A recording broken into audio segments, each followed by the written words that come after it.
Hi guys, welcome back to my channel. It's Dr. Shah, and in today's video, I'm going to be sharing my experience about the time I went to Washington, D.C. as a representative of my program for the AAMC June Government Relations Representatives meeting. So let's just backtrack a little bit. For those of you who may not know or who are not in the United States, the AAMC is the American Association of Medical Colleges. For those of us in healthcare in the United States, you may be very familiar with the AAMC because this is the organization that you apply to in order to take the MCAT, which is a standardized medical examination, to get into medical school, and then you go through this organization into getting into residency and taking step 1, step 2. It is the organization that is a not-for-profit organization that is overlooking medical education as a whole. So underneath this massive organization, you have the advocacy section, and the advocacy section, they have a group called the Government Relations Representatives. So these are members of the AAFP,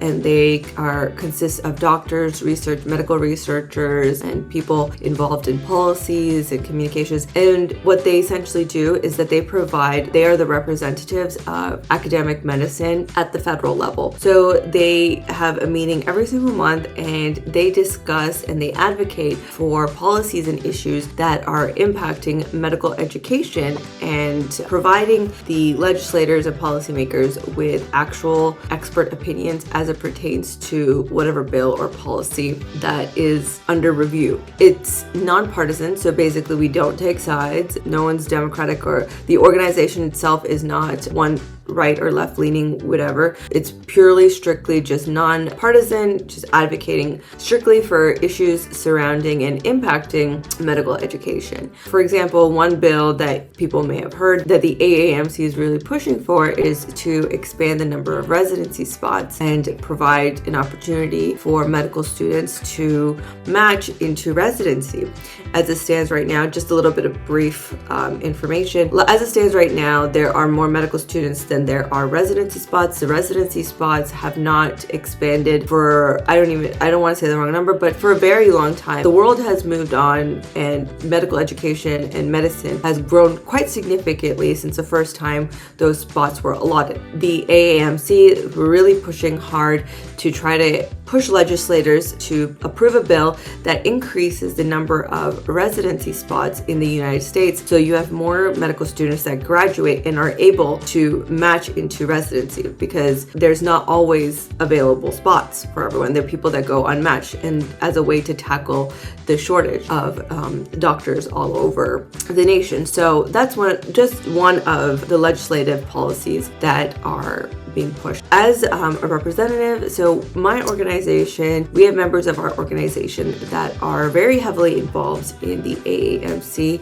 and our program actually was an initiative that was really pushing because our medical school has expanded quite significantly. So in order to accommodate that increasing number of medical students, our family medicine program has added this rural track, and this rural track as it stands has two: Ahoskie, which is where I am, and Duplin, so that's another site, and we're going to be also adding another site as well. So as you can see, the number of residency spots within the rural track has expanded, in part to accommodate the growing number of medical students that will be graduating from our affiliated medical school. It was really interesting. I had a great time talking to various representatives. It was essentially a forum, and we had our booth, and at our booth we represented our program, and we're really proud about our program. It was with me as a representative of my site, our program director, and one of the other chief residents from the other site. And essentially we provided information and discussed how our program has been impacting and tackling the shortage of doctors within rural Eastern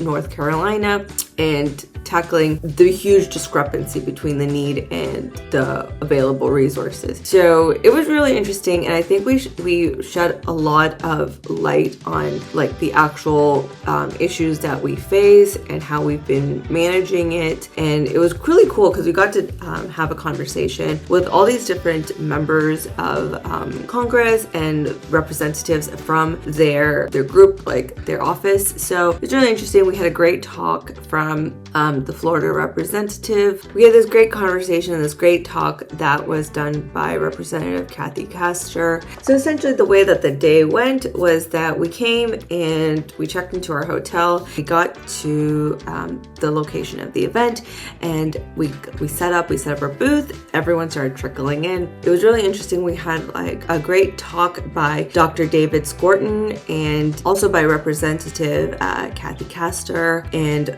Representative Murphy was supposed to be there from North Carolina, but I wasn't able to see that one. But it was really interesting all the same. It was great. It was really great talking to all these like-minded individuals and sharing what impact our program has been making on the community and why it's important to expand residency program slots and to invest in medical research and medical education, as it really makes a huge difference in their constituents. So it was really interesting. There was this booth in front of us from Johns Hopkins, and it was fascinating. They had this really cool device that they had developed in their medical research laboratory, and I believe it was in the neurology department, and it was really cool. You can see somewhere in the videos where essentially they have like these swimming goggle type things.